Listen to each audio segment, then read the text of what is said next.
When King Dukonane was young, he saw a dream. Lost in a void, surrounded by the darkest of darkness, he was afraid. Then suddenly, he glimpsed from the corner of his eye a shining globe. Turning to it, he realized it was the sun. Its warm rays comforted the lonely prince, yet although the orb appeared familiar to him, he noticed a difference in it. Right there, on the curved line of its upper rim, were two short horns of flames, flaring and flickering. Filled with an urge to touch it, he stepped forward with outstretched arms. The horns were within his reach, lunged forward, and grasped the horns. The closer he got to it, the more the sun's warmth turned into a searing heat that made his skin first burn, then bubble. He screamed. His scream pierced the darkness. The prince opened his eyes. His mother's grasp on his long fingers was firm. He looked up at her, confused, then gazed around the room. He squinted up at his mother.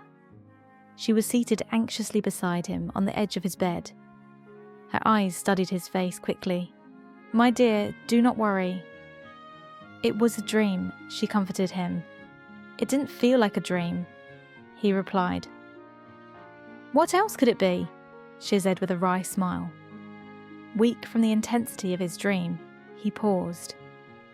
Finally, he found the energy to reply. "Mother, it seemed so real." She frowned slightly, concerned, but also curious to see her child so shaken by a dream. "Exactly what did you see?" "It doesn't matter," he muttered. Talking about the dream would not help shrug it away. "I want to know." Her voice grew serious, demanding. He stared up at her, observing the intensity in her eyes.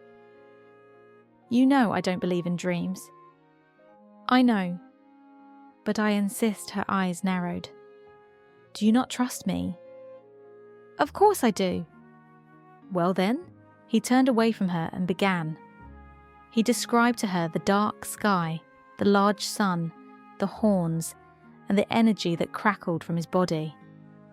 Most importantly, he told her of his fear in the darkness and the terrifying feeling as he was consumed into the giant glowing orb.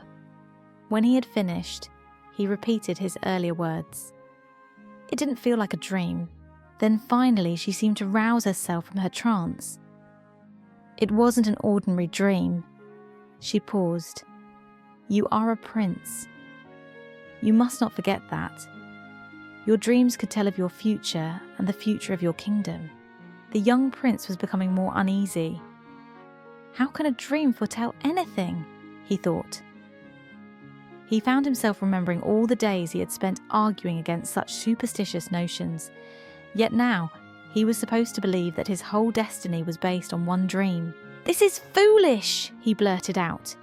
"This idiocy about dreams belongs to the clergies and the monks, not me." His breath was heavy. "Look at me." Her tone was commanding. The young prince calmed himself and looked up at his mother. She could see the confusion in his face. "I know you doubt the dream tellers. I know how often you have spoken against them. But just this once," she crouched down and held his hand. "Just this once, for me, ask them for an explanation." The prince looked down at his mother's hands. She had never asked him for anything like this before, but he felt he should not be swayed by her. Strong men stood by their beliefs. "Please," she entreated. He looked at her and knew that for all his obstinacy, his mother's begging should not go unanswered. He nodded and she smiled. "Thank you, my dear. I will go immediately to your father and ask that he summon the most skillful seers to the Chamber of Announcements. I want you to be ready when everything is organised for you." She looked back at him. "Are we agreed?" "As you wish, mother," he said, though his expression remained doubtful. The king's messengers rode out on a mission that was detailed in the concealed parchment each one of them carried, demanding the immediate presence in the royal chamber of every prominent seer within the king's domain. By dusk, the king, who had been seated on his throne with his wife awaiting their arrival for some hours. He was imprisoned in his own thoughts about his son's dream and had refused to eat all day. "My king," the chamberlain. "They are here. Let them enter," the king ordered.